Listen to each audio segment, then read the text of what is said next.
I started this story years ago when I'd had several things in my life just kind of land the way that they should, and it was magical to me. And I thought, this needs to be written down. So I just wrote it down, maybe for myself and for my children someday. And then I had some tragedy happen and eventually realized that my life is still magical, even though it doesn't always work out the way that I had hoped.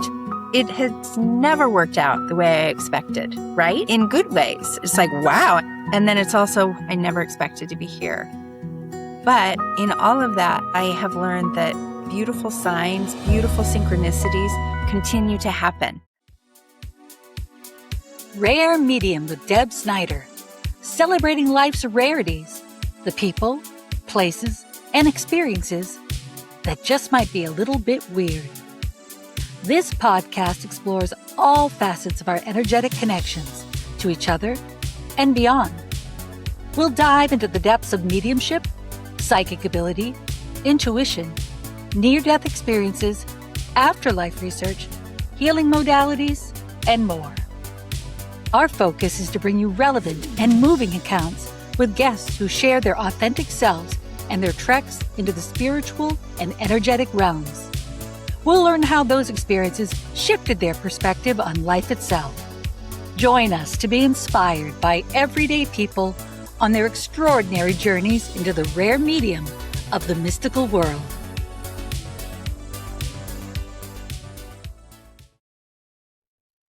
Topics discussed on Rare Medium by the host and guests are presented for informational and entertainment purposes only.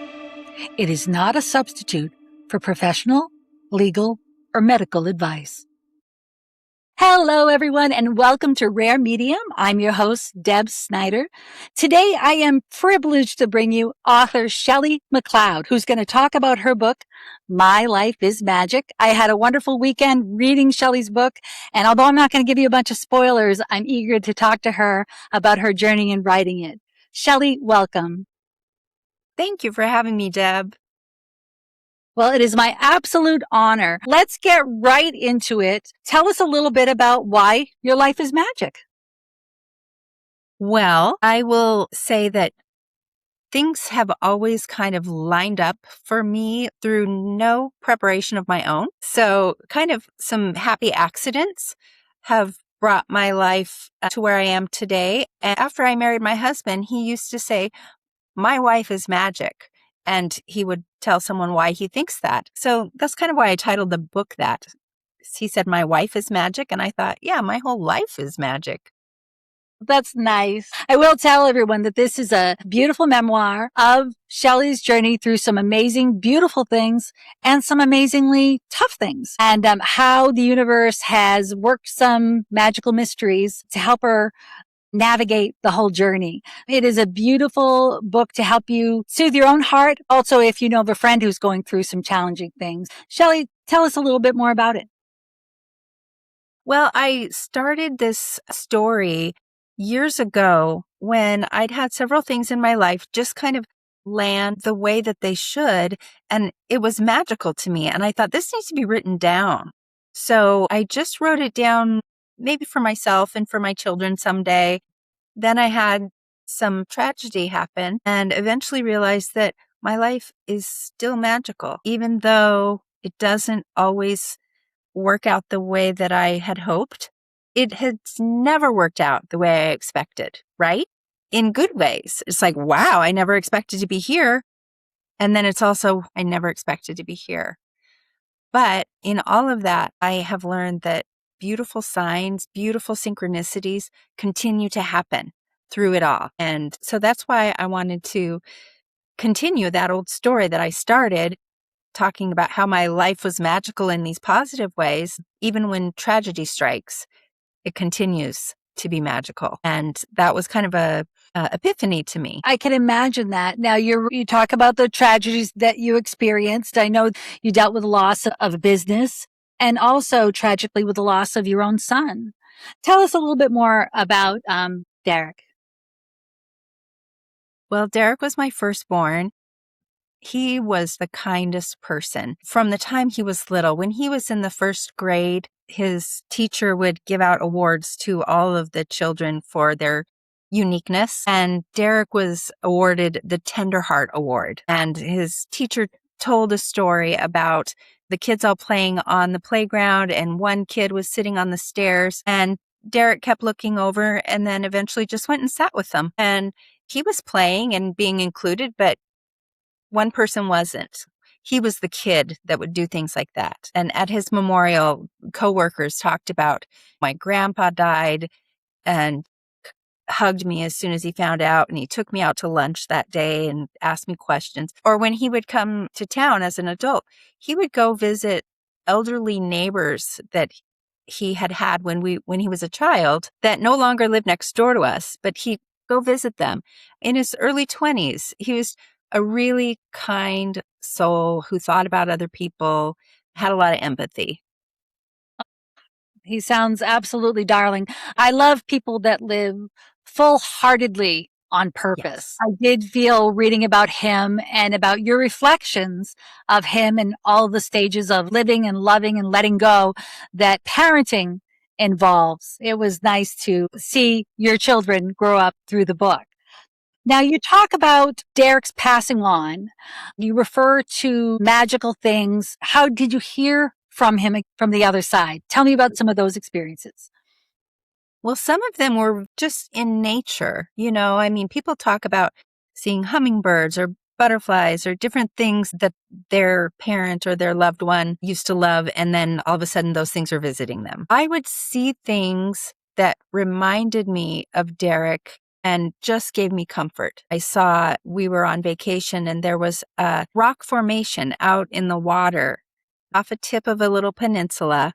And it looked like a person sitting in the water, just looking out. It was always there. It's not like Derek put that there, but it gave me this sense of peace. That's what he's doing. He's just calm and comfortable. Those little signs in nature and also in music, I just felt like they were comforting to me and that he was with me, giving me comfort through those natural signs. And then eventually, I just had more, and when I say eventually, I just mean within a couple of months. This isn't years out, but within a couple of months, there were more synchronicities. I decided I want to seek out a medium. I want to talk to him. And I walked through a town looking for a card or a flyer, anything that would lead me to a medium. And instead, I had this roundabout thing happen where I met someone else who just happened to say, "Would you like to meet a friend of mine?" And when I said yes, I had no idea that this friend of hers was a medium. She specifically was bringing her to me because she knew I needed a connection with my son. So those kinds of things where I'm looking, but what I'm looking for shows up in a way that I did not expect. That's the Those are the magic best part. days. That is the most magical part. Many years ago, when my daughter was in the hospital, we lived at different hospitals off and on in her early years, got round the nursing staff that I was a psychic medium. All of a sudden, 2 a.m. in a children's hospital, I would have all this attention where people would keep coming in to check on us because they wanted, like, I wonder if she has an insight. And it was to me, it's so great to have like sciencey people like nurses and doctors and that kind of thing. And it was doctors too, not just nurses, not just attendants that were really interested in this. I would certainly do my best to be encouraging and everything, but not break any boundaries. There was this one CNA who came in, who found out we were being discharged and popped into the room to say goodbye. And all of a sudden, her grandmother was right there with us. And I had to like deliver this message from her grandmother. And this is before I even did mediumship at all. I was exploring my own abilities, psychic abilities. I've kind of done this off and on my whole life, but it was like I almost didn't have any choice. This lady was like, move over. I got to say this. So you see this young woman's expression. You knew she was hoping that would happen.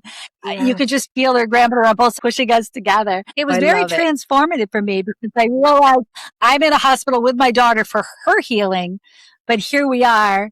Spirit is dictating, just like they were dictating those people that you met on your trip to come together to support you. Spirit was moving everything in us to make that happen. That's the Mhm. stuff I always find really cool and weird. I say that to people. People are joking about how the promotion for this show, I say it's a little bit weird, but it is a little bit weird. It is. It's Yeah. fun and it's weird and it's interesting.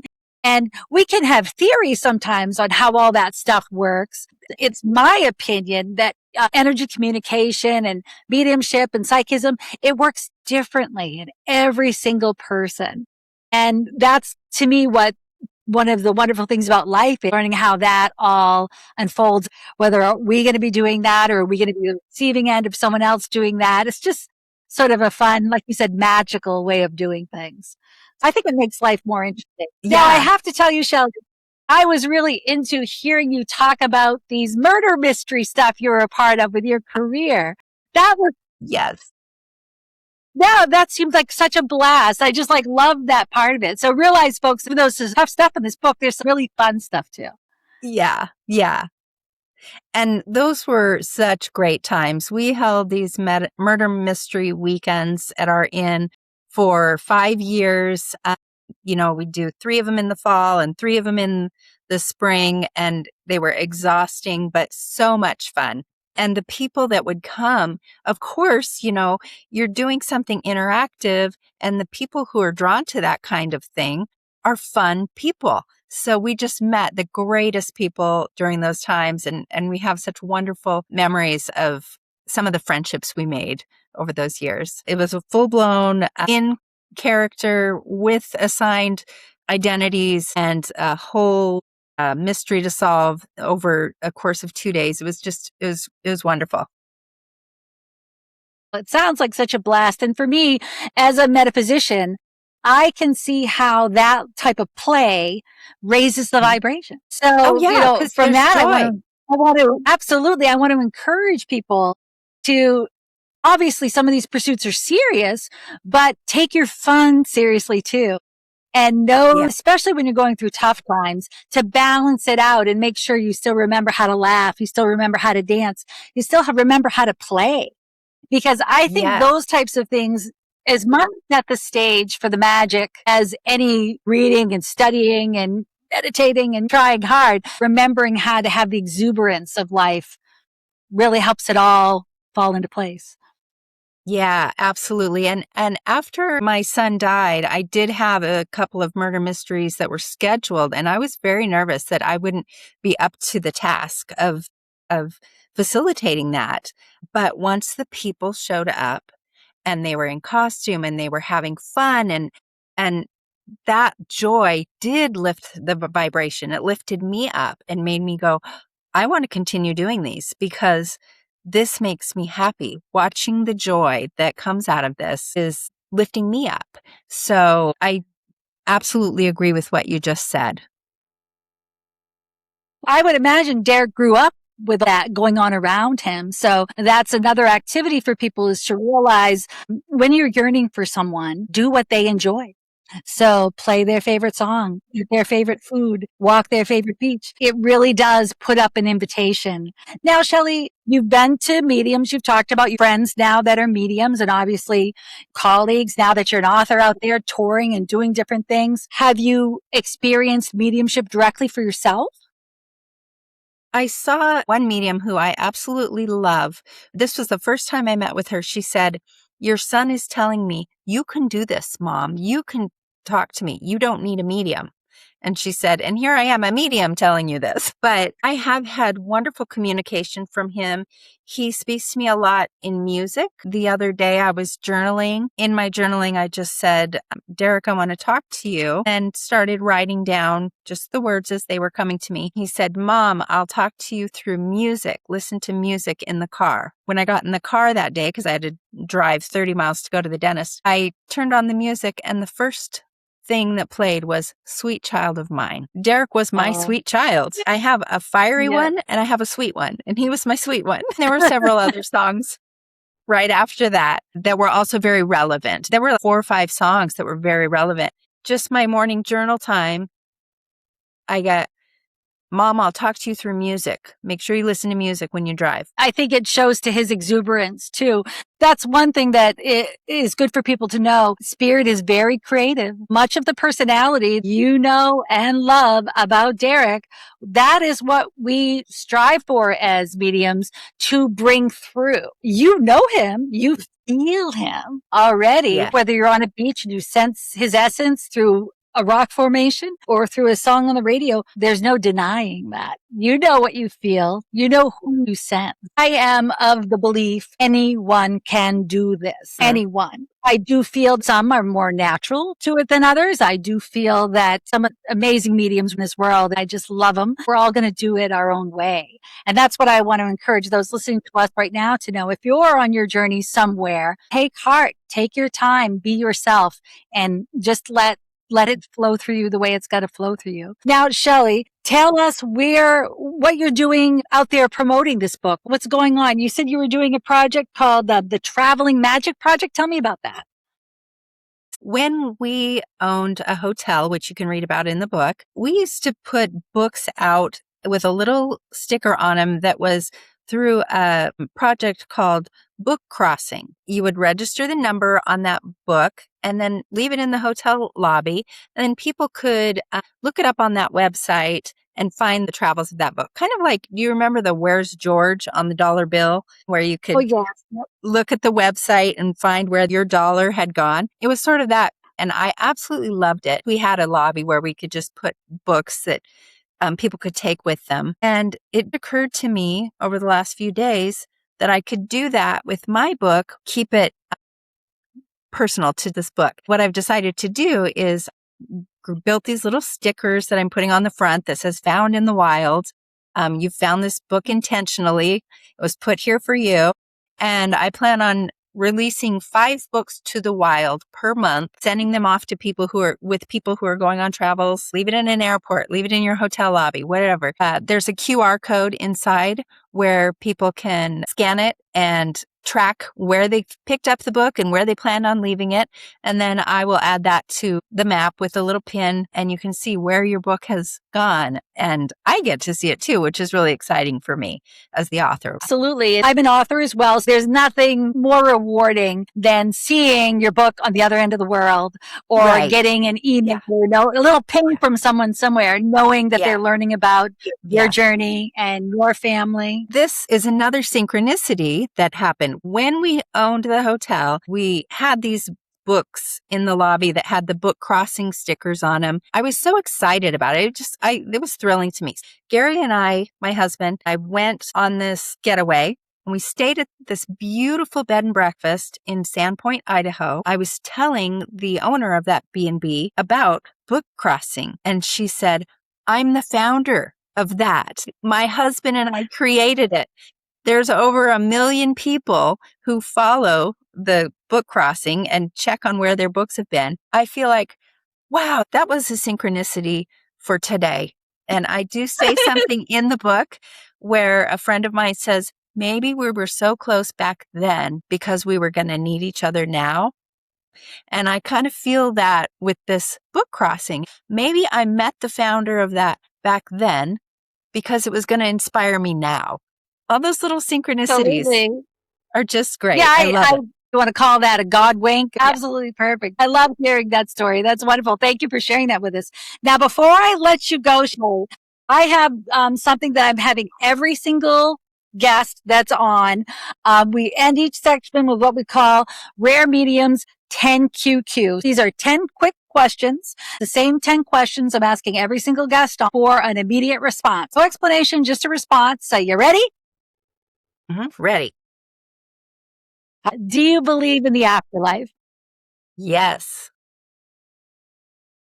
What was your age in the best year of your life so far? 33. Who is your favorite musical artist? The Beatles. Where would you most like to travel? I've been there before, but I love Costa Rica. What person inspired you the most? I would say I find the most inspiring people to be the Obamas. Now, if you had an entirely different profession, what would it be? Motivational speaker. What are you most grateful for? I'm most grateful for shifting perspective, growing perspective. Do you love yourself? Yes. What do you most regret? I would say signs of distress in my children or people that I love, if I missed a sign of distress. In a word or two, what advice do you have for your fellow humans? Ask questions. Wonderful. Shellie, it has been such a pleasure to have you with us. I hope you'll come back on again. Let us know where those books are traveling and keep us informed of what you're doing in the world. Thank you so much, Deb. This has been really fun. Thank you. Welcome to the questions and shout out portion of the show. After talking to Shellie McLeod about the loss of her son, Derek, it got me thinking about what would be appropriate to share on this episode.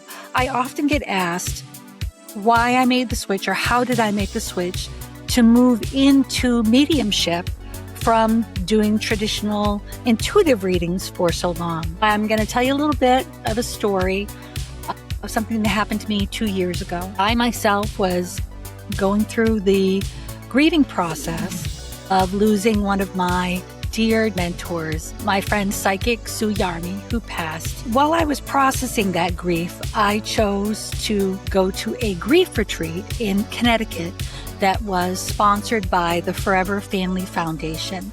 I had been aware of the Forever Family Foundation for a few years, and it just felt right for me to go to one of their grief retreats to help process my own feelings of losing such a dear friend. Before I left for the trip, I called up to Spirit and I said, listen, if it's time for me to move into mediumship, please just call me out. Call me out there. Have someone other than myself bring a mention to it. I didn't really care who that person would be. I just wanted to know. It was almost like a little test. I wanted something other than myself and my own thought process to let me know that that should be the direction that I'm going in. I traveled down. This happened to be in Chester, Connecticut. They actually have retreats all over the country throughout the calendar year. When I arrived at this grief retreat, it was a beautiful venue, beautiful people. I was greeted right away by many members of their team. It was very peaceful. It was very soothing. I felt like, okay, I found the right spot. And I could just be myself in this group of people. From that moment on, every person that I met was just sweet, and there were synchronicities everywhere. I must have met every woman by the name of Sue that was in the building that whole weekend. So again, I kept kind of looking up to my friend like, oh, there you are. Oh, thank you very much. I did meet this one woman. We were having lunch together, and her name wasn't Sue. And I was thinking, well, it's so interesting that she and I were drawn together. And then we discovered that she actually had my friend Sue's birthday. It's funny. So again, there was another note from Spirit. During this weekend, you're able to attend breakout sessions with different mediums. They also have enrichment sessions, grief sessions for people, many different types of classes and activities, as well as being on a very beautiful campus in which you can stroll around. And we did a fire pit. We did all kinds of things. It was a really lovely weekend that I very much enjoyed. Well, during the evening session, I'm not going to name the particular medium because I don't have his permission. I was at the evening session. Second night, he said, "Who has the daughter with seizure disorder?" And of course, I do. And I raised my hand. And he said, but she's living. She's not passed. And I said, that's correct. So he proceeded to bring in my grandmother. He brought in my aunt. It was a very beautiful reading. This was in front of everyone in one of the evening sessions. And then he says to me, wait a minute, you can do what I do. Do you know that? And I smiled and I said, I do something similar. And he said, no, you can do this. He said, but go back and take a couple of classes. It's time. And then he stopped and said, what is this about a garden? Well, another thing that I had asked Spirit was to please mention the garden that we have here on site at the Heartglow Center. We have a devotional garden that is an honor to those that have passed. And I was sort of stunned by that he said that.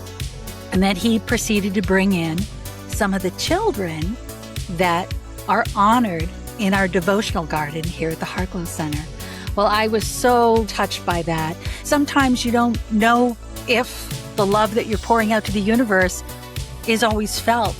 And boy, that answered any question I had about that. My husband and I, who tend to the gardens, we often talk to the people in spirit that are honored in the garden. We'll be tending the plants or mowing the grass, and we'll get by a particular marker and we'll speak to them by name. It's just something that we always do. It's part of who we are. It was very lovely and very enriching to have that validation that not only are they aware of the garden, but that they love the energy that we pour into the garden. When I was able to return home that weekend, I was able to reach out to several of the families whose loved ones are honored in the garden to let them know about this little shout out from Spirit. It was a very moving time for me. From that same weekend, from that same grief retreat at Forever Family Foundation, I actually met a teacher, Amy Utzman, who I did start studying with. Amy's a wonderful medium, so you should definitely seek her out if you're looking for services or classes. And I was also able to connect with people just one-on-one. I'm still in contact with now. It was a lovely weekend and it was peaceful for me. I got the healing that I was looking for. That answers your question as to why I've sort of delved into mediumship. And it's also our shout out for this week. My official shout out is to the Forever Family Foundation, which is a not-for-profit organization that helps families deal with grief. Definitely check out their website and look at all the different offerings that they have. They are founded by a wonderful group of people, and I highly suggest if you are a family processing grief, look them up. I think you might find what you're looking for there. This has been Rare Medium with Deb Snyder. Please subscribe in your favorite channel and leave any comments you'd like us to see. To learn more, visit debsnyder.com or heartglow.org.